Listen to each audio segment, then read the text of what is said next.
গিয়ে গিয়ে বলেছে আমার সাথে যোগাযোগ করো, টাকা দিলে মামলা থেকে খালাস করে দিবে। এই মামলাবাজদের এবার ব্যালটের মধ্য দিয়ে রেড কার্ড দেখাতে হবে। আজকের মামলাবাজ আগামী দিনের টেন্ডারবাজ, পরশু দিনের চাঁদাবাজ। আজকে মামলা দিয়ে টাকা খেয়েছে, কালকে বাড়ির টিন খুলে নিয়ে যাবে। আমরা কোনো মামলাবাজকে এবার দেবিত্বারে কোনো প্রশ্রয় দিব না।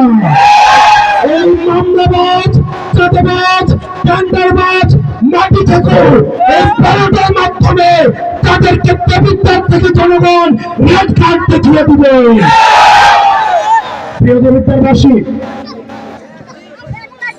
আমাদের ঐক্যবদ্ধ থাকতে হবে।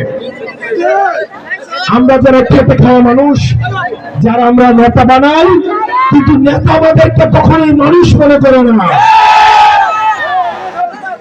নেতার জন্য বিশেষ ব্যবস্থা, বিশেষ চেয়ার, বিশেষ প্রটোকল।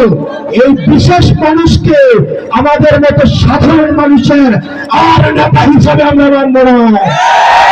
আমরা প্রয়োজনে 10টা ভোট পাবো, কিন্তু চাঁদাবাজদের বিরুদ্ধে আমাদের লড়াই থাকবে। আমরা প্রয়োজনে 300 ভোট পাবো, কিন্তু চাঁদাবাজদের কাছে কখনোই মাথা নত করবো না।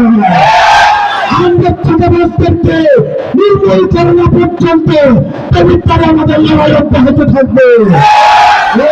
ইনকিলাব, ইনকিলাব,